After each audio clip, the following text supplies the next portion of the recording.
in a unique moment in the history of humanity, as this unique man or as this unique woman, if you are not in that adventure, unknowing where you are going, because if you are an adventurer, the point is you don't know where you're going. Yeah. Otherwise, it's not an adventure. You've been there before. All you're doing is propaganda. Mm-hmm. You're just saying, I've been here again. Right. And now I'm going to paint it again. And I'm going to masturbate 3 times tonight. Yeah. I mean, what is the point?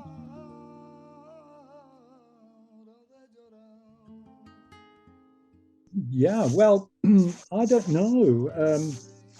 You know what was the moment of the greatest freedom for me? The greatest.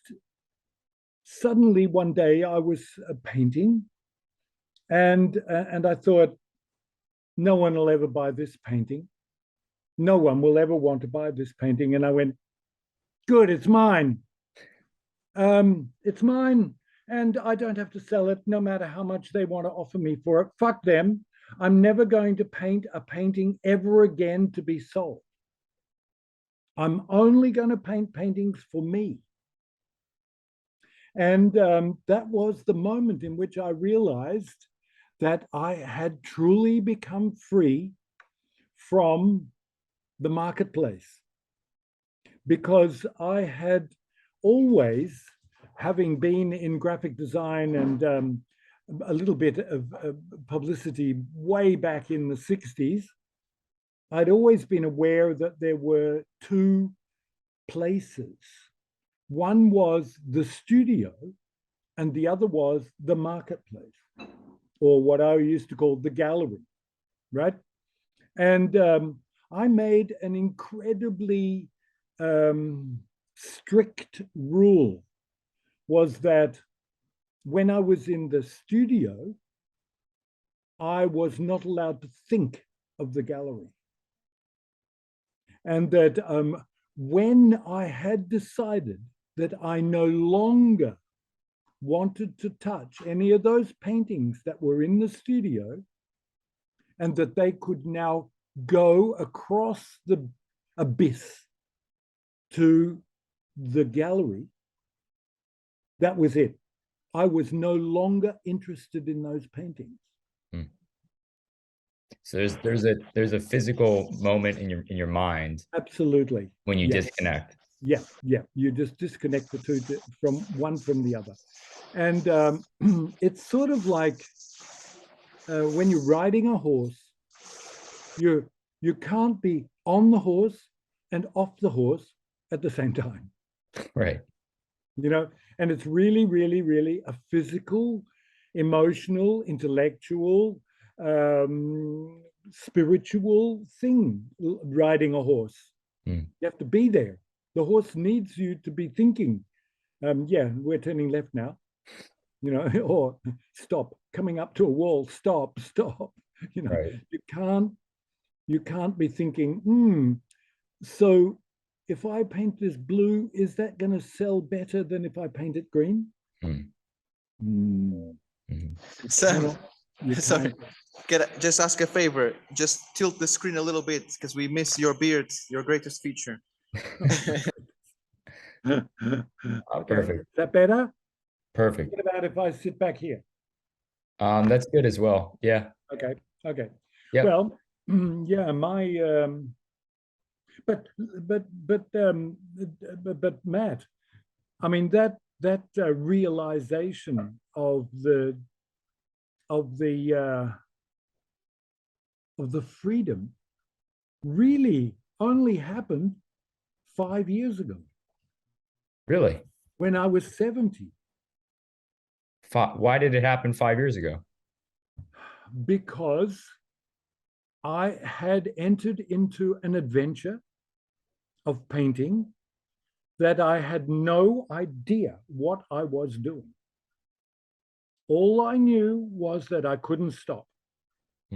That I was enjoying the adventure, and that I would lay down for my siesta and I would wake up knowing the next 5 hours of stimulations that I had to create for myself.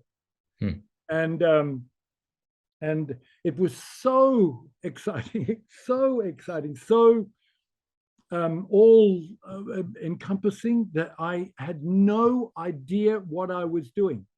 And I remember the words of Nietzsche, who said, most artists are quite wrong about what they think they're doing. Wow. Yeah. And I think he's absolutely right. Huh. That we have a really, really distorted vision of our vision. Right. Right. And you think is that connected to the marketplace idea that you're mentioning? Desire, need to be loved, habits of a technical nature, limitations of abilities, lack of good ideas. It could be many, many things, you know. And it really took for me after 77 exhibitions. Wow. Yeah. So I'm slow. After 77 exhibitions, I suddenly said, that's it. I'm not painting for anybody else anymore. Nothing that I paint is for sale. Nothing. Wow. And the moment I did that, I was completely free to enter to the adventure. And the moment I entered into the adventure, suddenly the artist took over. Instead of the intellect, instead of the emotional desires, instead of the social pressure, instead of you're 70 years old, you should be famous by now. That kind of pressure. You know, instead of that, suddenly I was completely free. And the ideas became more and more hallucinatory, and more metaphorical, and more a linking of metaphors and symbols that I didn't know I was capable of. And even though for many, many years I had always said, I can paint anything. Put me an apple, put me a dog, I can paint it. You know, it was never a big problem. And that domination of technique was the liberty that I had behind me. So I could just wander my mind space. I could wander through my metaphorical junctions of personal life and public life, and make these completely unexpected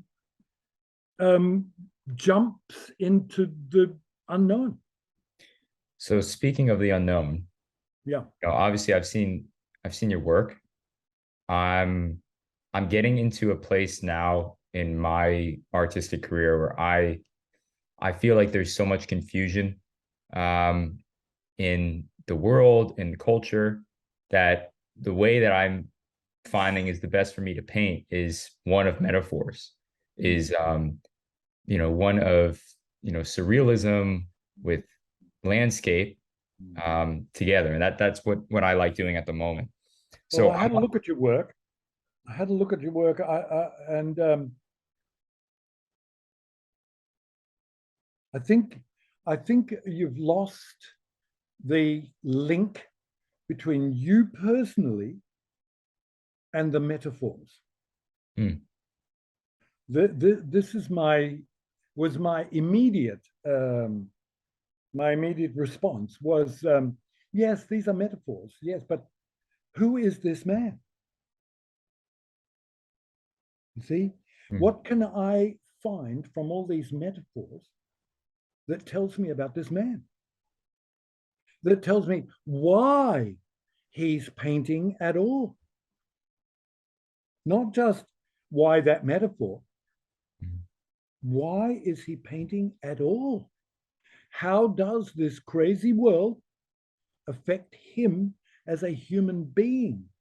That's what we're interested in. We're not really interested in your intellect. You know, that's an area, but there's a far greater, deeper, spiritual center that you have. You probably don't quite know what it is yet. Absolutely. It took me until I was 75 Yeah. to understand my spiritual center. I'm telling you, you know, be patient. Okay. But when it touches you, you will weep for joy. You will weep for joy. There have been moments in which I was in front of the canvas and I was thinking, it needs something on the right. It needs something on the right. And I'm saying to myself, Sam, that's your graphics man. That's your graphics man. Yeah. And then so then I would stop and I would ask, the right of what? The right hand of God? The right hand of goodness? The right of society? You see? So the right, it needed something on the right. That's the composition in you. Yeah, of course, but that's the intellect. Yeah. And that's the technical understanding. Yeah. And then what you have to do is drag up from somewhere inside you the thing that needed to go on the right. And you may not know. You know, you may go, I'm going to put a bottle of milk upside down. Right? And you go, this is absurd. I don't know exactly why the milk. I don't know why it's upside down. All I know is it feels right. We are absurd, Sam. We are absurd. Yeah. Well, I think that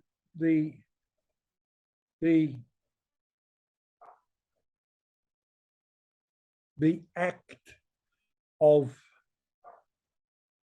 evoking, you know, because that's what we do as artists, is we evoke in someone else something which we felt.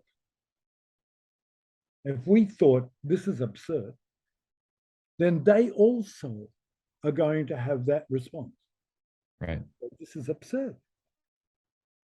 So you have to ask yourself, how can I make them understand that I know that this is absurd? There's something about the way in which the milk is poured, or the kind of hand holding it, or that's your own thing. You've got to find out the reason why you want to evoke that feeling. So in terms of art, what I'm hearing you describe is you use art to convey a form of understanding. And what is that? So we can go into that. That's a perfect discussion to have. What for you is the definition of art? An idea using a technique. An idea. The expression of an idea using a technique. Okay. And that's a very plain, simple. I've tried to complicate it. I've tried to simplify it. I've been using it now for 45 years, and it still works. Okay. Now, of course, there are things that you can say about that. You know, there are stupid ideas. Banana, duct tape to a wall. Exactly. Yeah, Okay, yeah, yeah. exactly. We all know that. Yeah, boring ideas, done to death ideas, obvious ideas, pathetic ideas, So are you pathetic? Are you boring? Are you original? How original are you? What kind of ideas turn you on? Right? How deep is the idea? How complex? It doesn't have to be a banana on a wall. I had an idea back in 2000 that humans, it was an idea then, I've changed my mind, that humans were like fleas or parasites on the surface of the earth, and that they had eaten away all of the skin, everything that was beautiful. There was no trees left. There were no plants, no flowers. There was just tendons and bones and muscle. And it was pink and raw. And it was gigantic. It was 39 meters long. And it was 2 meters 50 tall. And it just was this massive, tortured, tendon, bone, mouth, arm, pelvis, elbow thing going on for 39 meters. Oh my gosh. Yeah. And all painted with red oxide. Wow. And white calcium carbonate, right? And oil. So it was like rock. It was a rock face, a giant rock face. Yeah. And then painted this big were humans doing the most stupid things, killing each other, chasing each other with walking sticks, cutting each other's heads off, walking over the edge of cliffs, all through it. There are scenes from daily life in miniature, right? So that was the idea. It was very, very simple. Humans are a parasite on the surface of the earth. They've eaten everything. There's nothing left but tendons, bones, and muscle. And I want people to feel so involved in that horror that I'm going to paint those tendons, etc., so big that if they really want to see the little people, they're going to have to get up close and be involved in that red bleeding mass of the earth. So Sam, what changed your opinion on that?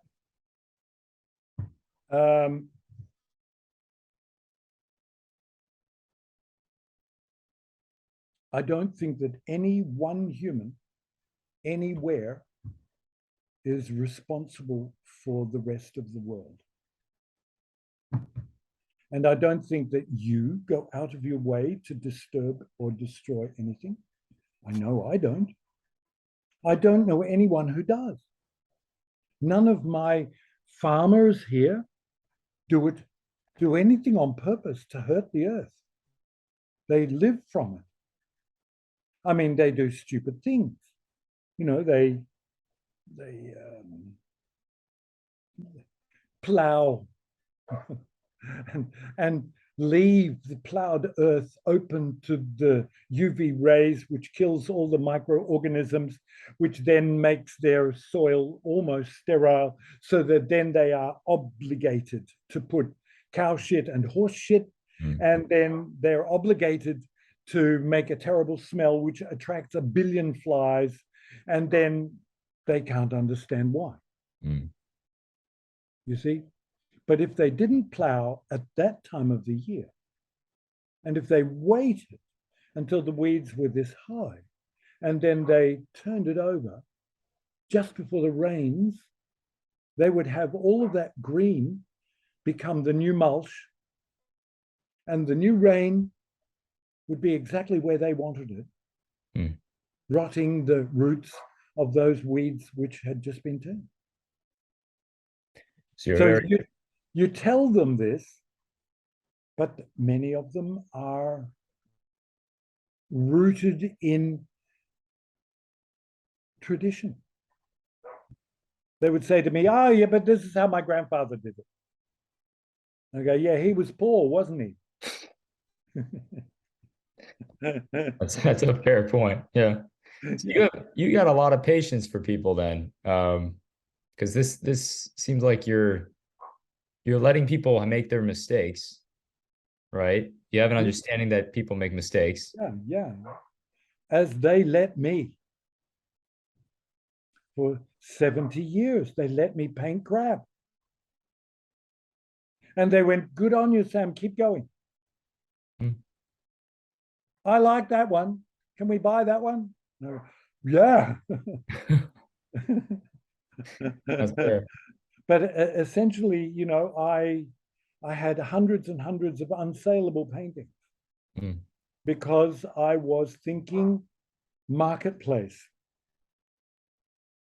And then when I was beginning to make the transition from marketplace to personalized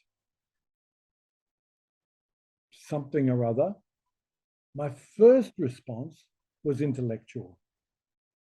So I created an intellectual story, which I called Et in Arcadia Ego, which is Latin for even in Arcadia, I exist. And for the Romans, I was death.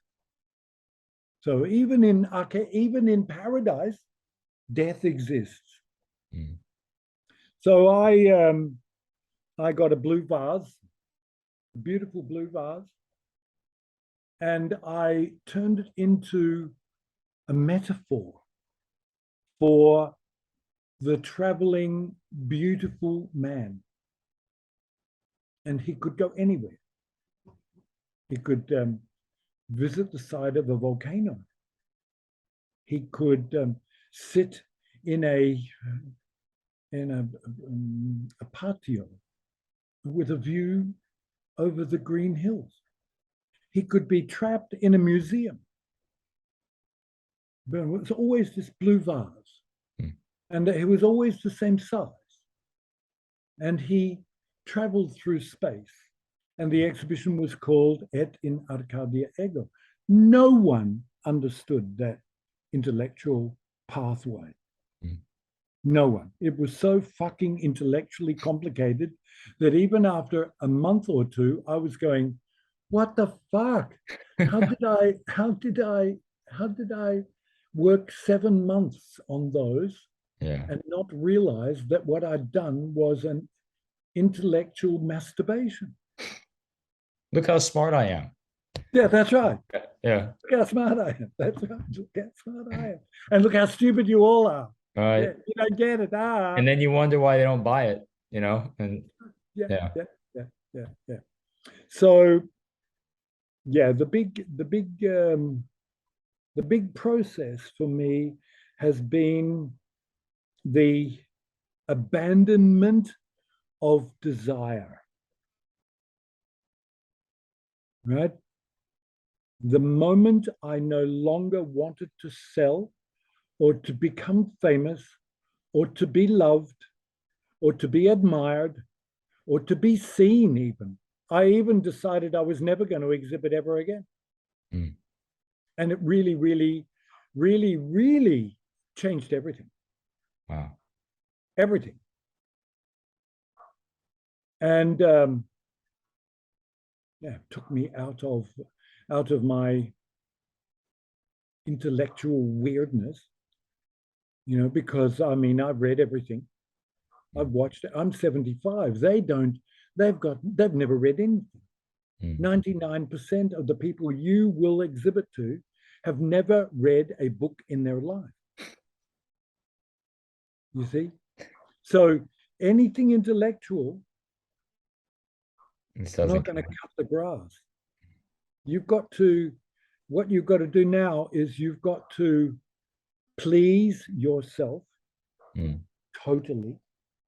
You've got to go in to your emotional, spiritual, intellectual understanding of who you are on earth at this moment. And you've got to tell us about that experience. That's a good, that's what I'm trying to do. I'm trying to do it. And yeah. I fight that. I definitely fight that desire on a regular basis to be seen and to be understood. We all have egos, you know, and our egos are useful, very useful. They push us a long way. They push us a long way, but they are liars. Right. We lie. We lie to ourselves. And yeah, we have to be careful that our ego is under control, and that we are more about saying something like, listen, you know, I had this incredible understanding yesterday about how I am a dog, right? And my job is to guard the secret. What is the secret? Well, I think the secret is that we are each of us Jesus. This is a secret you can make for yourself. Right? So I'm a dog. I'm a guard dog. I'm half Sam, or I'm a dog that has Sam's qualities. You see? So immediately you are outside of your ego. You are already in the adventure of images. So you're specifically also describing a piece of yours that I've seen. And maybe you can, this is a good point to talk about Sebastianism, right? Revisited. And this is something that you focus on right now. And it's very ethereal, but it's very grounded. There are religious overtones through all of it. So, you know, this is, I'd love to hear more about why you got into it and what it is. No, I mean, I think I was actually sent here from Australia to get in touch with a previous life experience, either as a contemporary or as a companion of Sebastian, that I knew shit that I shouldn't know. You know, from Australia, how could I know anything about Sebastian, the King of Portugal in 1554? How could I know this, you know, and why, right? So that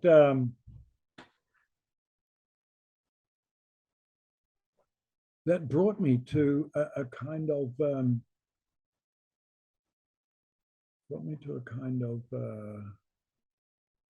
understanding, or like, so what brought you to, first of all, we never even discussed this, but what brought you to Portugal? Oh, that's a very complicated thing. You have to remember, I was born in a house where our closest neighbor was 40 miles away, where the closest village was 125 miles away. Oh, man. Where the closest city was 1,800 miles away. Did you have Wi-Fi? I didn't even have school. There Yeah. was no school. Right. Yeah, I didn't go to school until I was like 8. And I think that's what saved me, really. It's a good Yeah, point. yeah. I wasn't brainwashed or Another distorted. brick. Yeah, exactly. Yeah, I missed out on all of that crap. Mhm. And then I was also very, very lucky that there was no television until I was 17. See, so I saw television, Mickey Mouse Club, the first time I was 17. Wow. But I was already at art school. Mhm. And our whole objective was to create beauty. And I looked at the Mickey Mouse Club and I thought, this is so fucking ugly.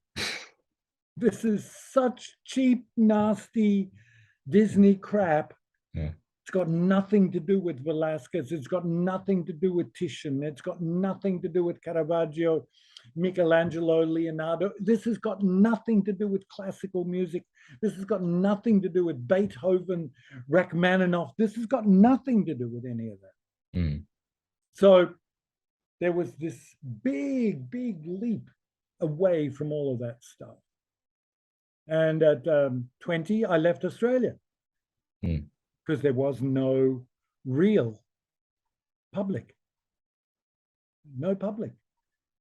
So I went to Europe and I went to Greece. I was 7 years in Greece, completely absorbing Greco-Roman, Roman Greco aesthetics. Everything about that was my Ethos. Food of the day. Yeah. So when I finally got to Portugal, aged 38, and I started looking into Sebastian, I realized that he was the classical Greek Roman hero. And he could become the metaphorical Sam, the hero. He could be me. I could be him. I could create a historical figure in my own image who lives not only today, but lives eternally. He is the eternal hero. I don't ever die. I become the eternal hero. I paint myself as the eternal hero. You see? So this adventure of discovering how heroic can I make this guy? How heroic can I make me without looking ridiculous? How obliquely can I mention these things? Because we, as artists, we have 3 jobs. 3 jobs. We have the dog, the roebuck, and the lapwing. Can you explain that? Yeah. Okay. The dog protects the secret. The roebuck disguises the secret. And the lapwing, if you know anything about lapwings, the way in which they draw the dog or the wolf away from their nest by pretending they have a broken wing. And they draw the dog away, and the dog follows them thinking, oh, this is going to be easy. And as soon as the lapwing knows that it's far enough away, that the dog has forgotten where it first saw it, suddenly it's fine and flaps off. You see, so deception. Our job is to guard, to disguise, and to deceive. Mm. And we do that with illusions, Yeah, and metaphors. that's beautiful. That is a It great way, is, isn't it? a great way to think about it.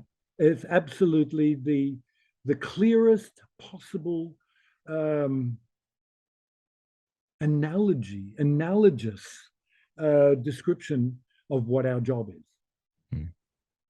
Well, And Sam, the secret is you decide what is the secret.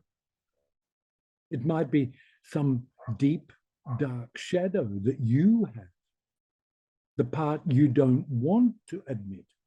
mm, And so, how are you going to disguise that? How are you going to guard it? mm. How are you going to talk about you with no one else knowing? That is creation. That is the process. Wow. While I was waiting, not waiting, but while I was there, thinking, one of the things I thought you might find really, really interesting is a book called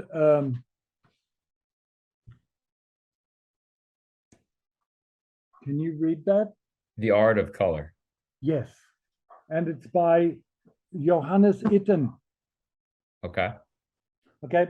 And one of the things that he does is he takes you through how to make harmonics, you know, how to create harmonics.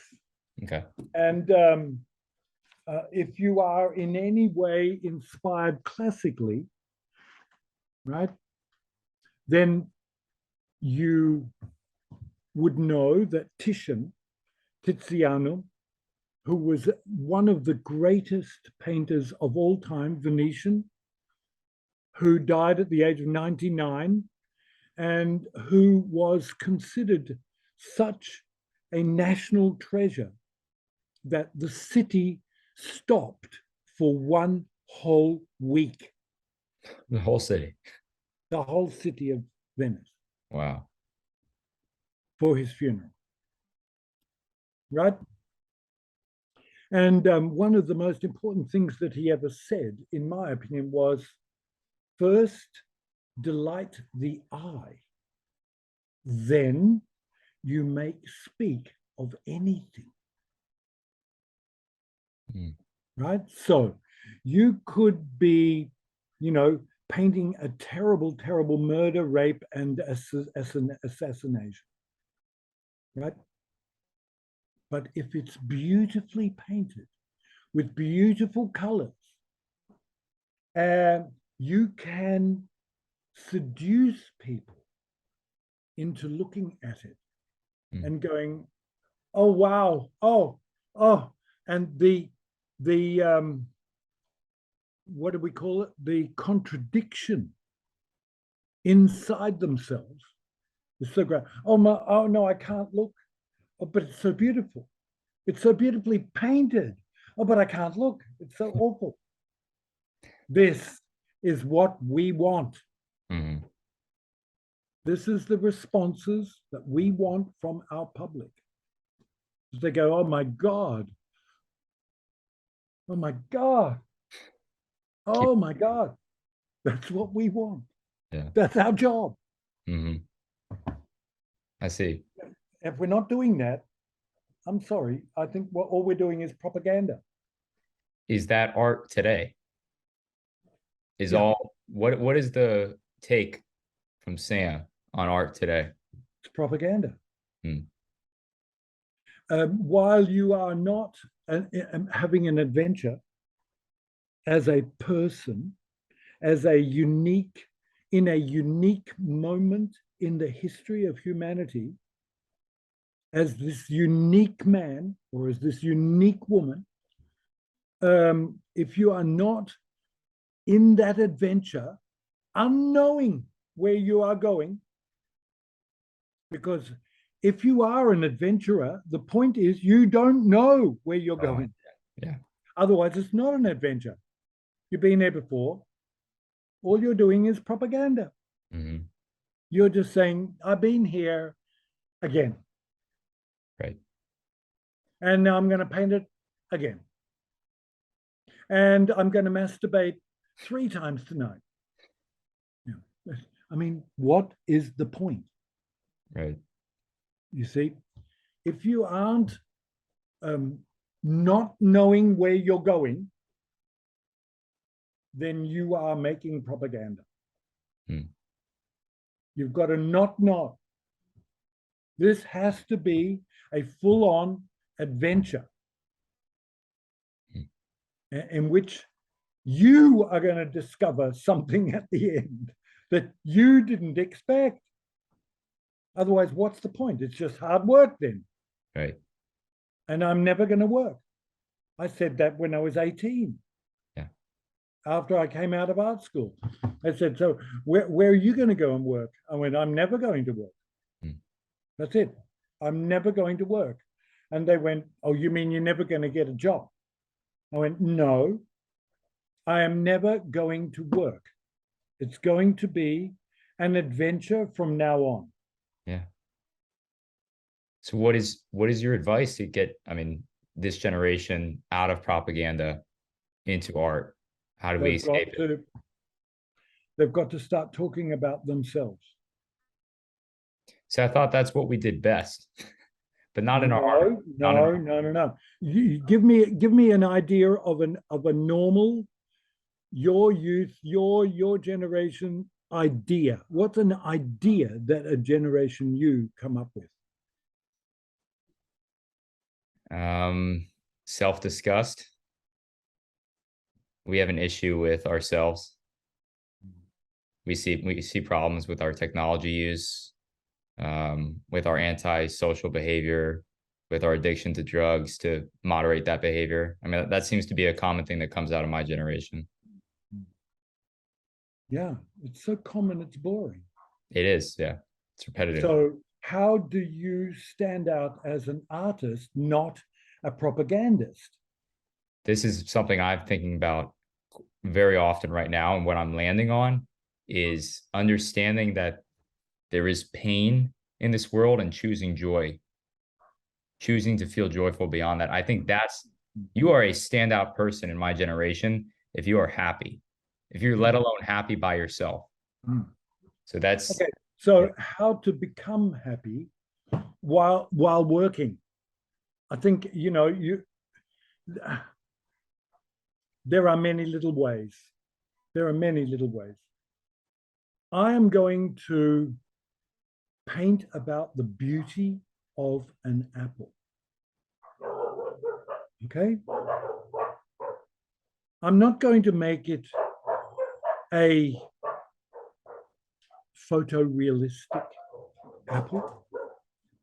I'm not going to make it into a barely understood apple drawn by some complete idiot who thinks that, apple, that's not going to do it. It's not going to talk about the beauty of an apple.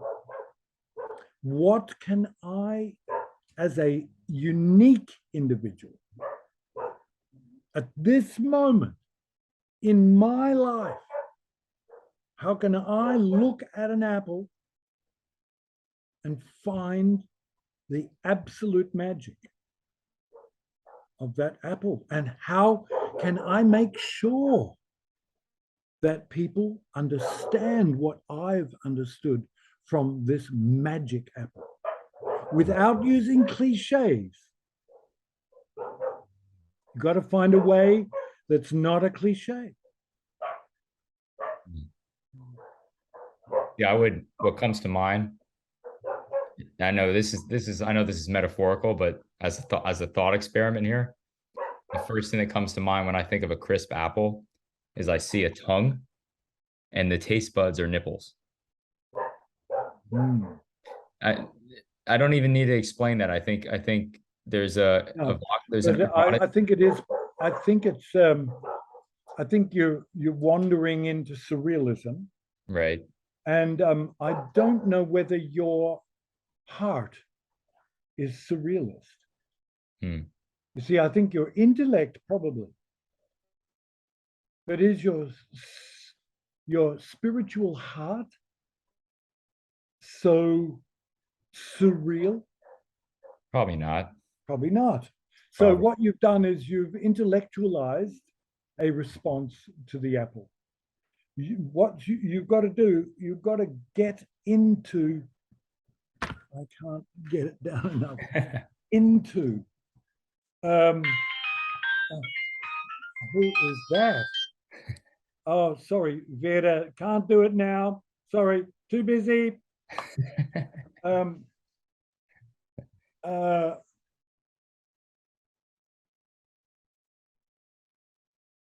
Into the heart.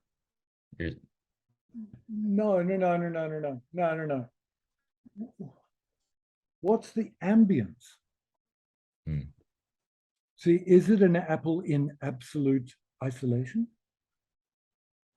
Is it an apple that's alone and lonely? Hmm. Is this an apple untouched by human hands, unloved? How can you, without getting into cliches? See, this is the problem of you guys, this generation. You have been surrounded by publicity cliches. Hmm. And your biggest challenge is going to be to find your personal symbols. Hmm. And I mean, one of the things that I've done is with Sebastian, for example, I didn't know how I could talk about Sebastian's fear of immigration again into Portugal, destroying the Christianity. Hmm. Because the Muslims, 500 years before, had invaded Portugal, killed 1 million children, destroyed 30,000 churches and monasteries, burned all the books, destroying completely ancient Portuguese history. Hmm. And so his fear of that was not just intellectual, it was deeply emotional. Okay, so now when I look at Portugal today, and these Portuguese are going, yeah, come on, we love you all. There's no such thing as an illegal. Come on. And so I thought, I'm going to tell them about 800 years ago. I'm going to tell them, and I'm going to find symbols to talk about that. So I painted Sebastian. I think I just found it here. I painted Sebastian. Where is he? Where is that pile of things? Here they are. Here. I painted him at his father's funeral, and there he is. Look. Oh, wow. And he goes to visit his father's tomb on the 1st of November, which is All Saints' Day, right? And he gathers up his father's bones and asks him, "What should I do, Dad? What should I do?" And so his dad, through Jesus, through faith, through spiritual madness, through nature, sends a bee eater, right, which poses on his father's hand.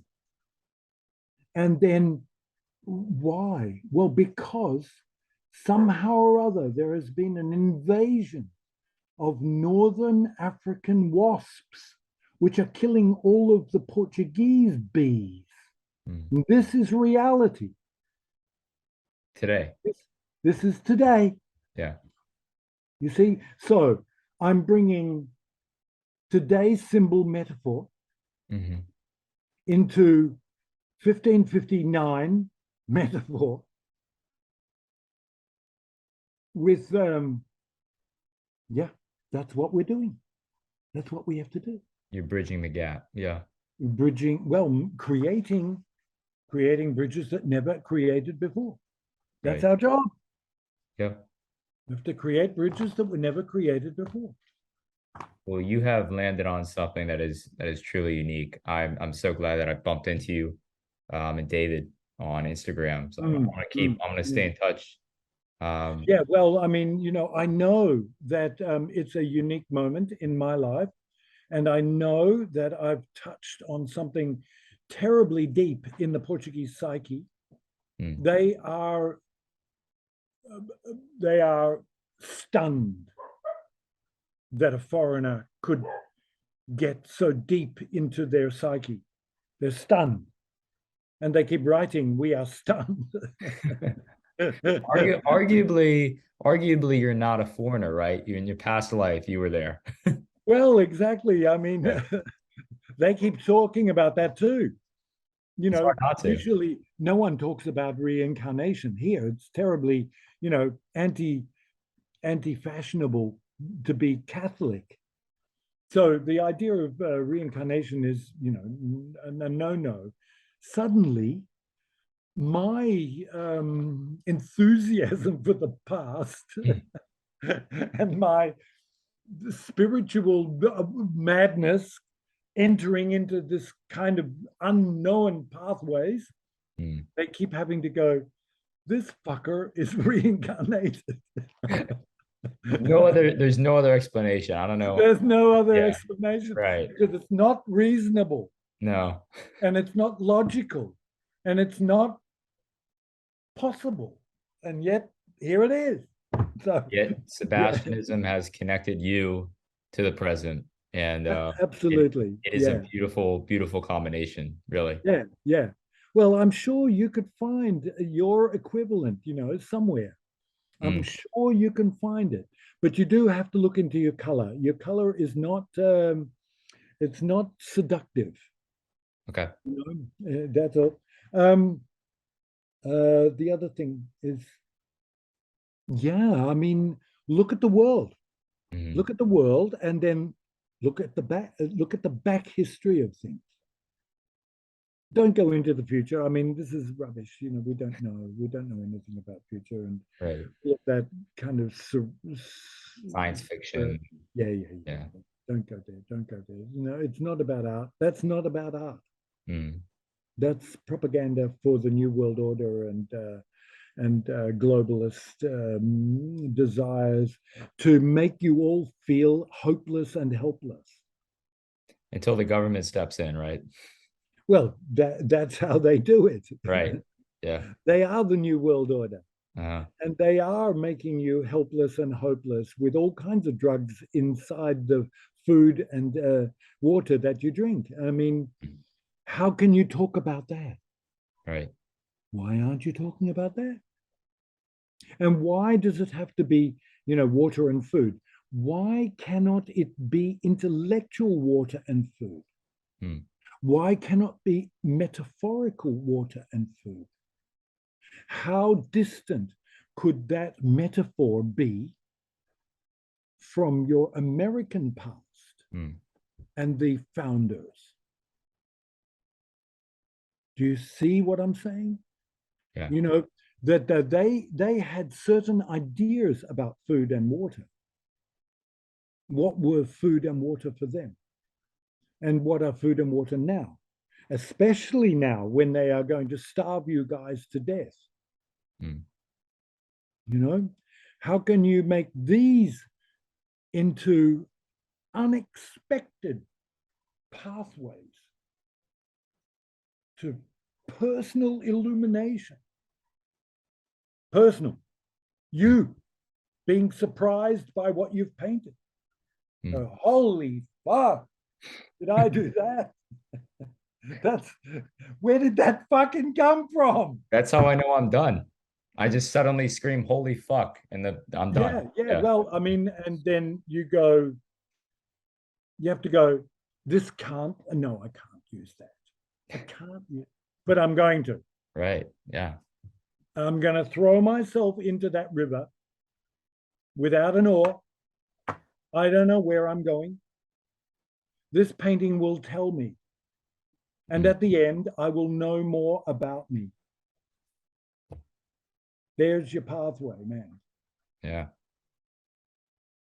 Hope Absolutely. I've inspired you a little bit. Hey, no, you absolutely have. And I'll look into the art of color. That seems like that's gonna be extremely helpful for me. So I appreciate that. It's very, very useful. It's very, very useful. I'm sure you can get copy. You can get it online now, I'm sure. Yeah. And download probably. I'm killing flies. Yeah. I'm against flies.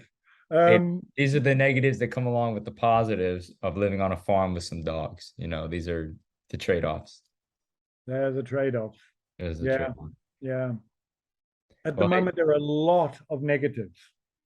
A lot of negatives, because I would actually prefer to be in the studio. Yeah.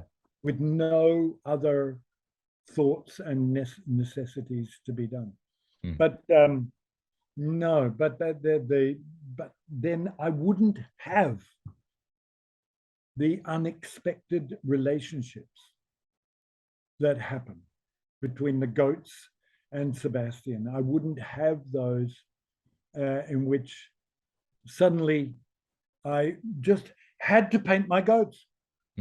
So I painted the goats, and I thought, who's between them? Oh, it could be Sebastian. Why? Who are these goats? And then I read somewhere that Sebastian's two great heroes were Julius Caesar and Alexander the Great. And so I put two big gold medals around these goats' necks, and one of them is the gold medal of Julius Caesar, and the other is Alexander the Great. And so suddenly, my two goats are Julius and Alexander, who were Sebastian's heroes, which led him to go to Morocco, which led him to be lost or exiled, which led me to be here to make Sebastianism. And so, you see, it's all circular. I see. Well, listen, this will be a circular conversation, because I hope to be back again soon. Okay. And maybe we could talk again, but be well. I love good luck with the flies. And again, I'll talk to David, but it'd be great to do another chat in the future. Great. Nice to meet you, Matthew. And don't get despondent. No, that's not the way. It's not the way at all. No. You have to be aware that you are a unique creature on the face of the earth at this fucking moment.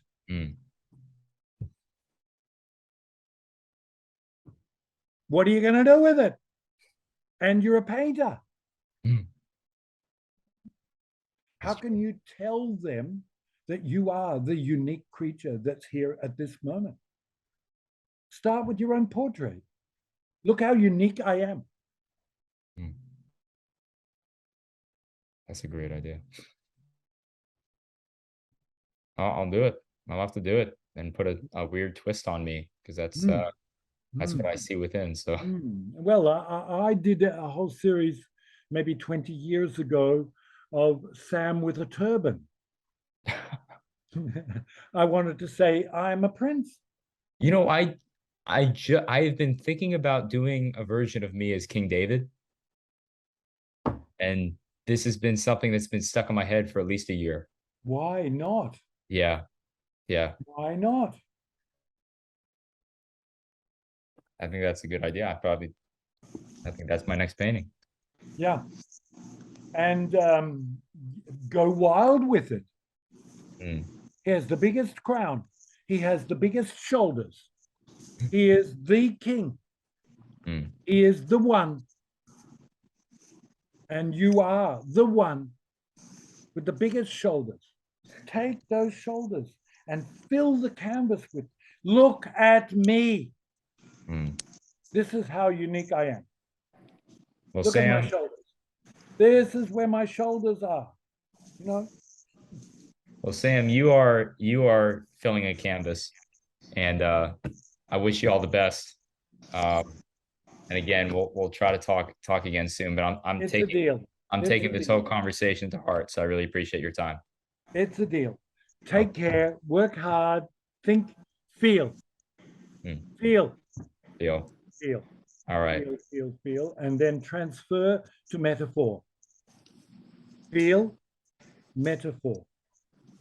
Without that, you're just wallowing Mm. in emotional masturbation. And that's the quote for the day. And that is the quote for the day. Thanks again, David, and thanks again, Sam. We'll Thanks, talk Matthew. soon. Okay. Ciao, ciao. We'll All see you right. soon. Look forward to that King Matthew. painting. Absolutely. David. Absolutely. All right, everyone. Have a good one. All right. Bye. Ciao. See you, Ciao. man. Ciao. Ciao. Bye-bye.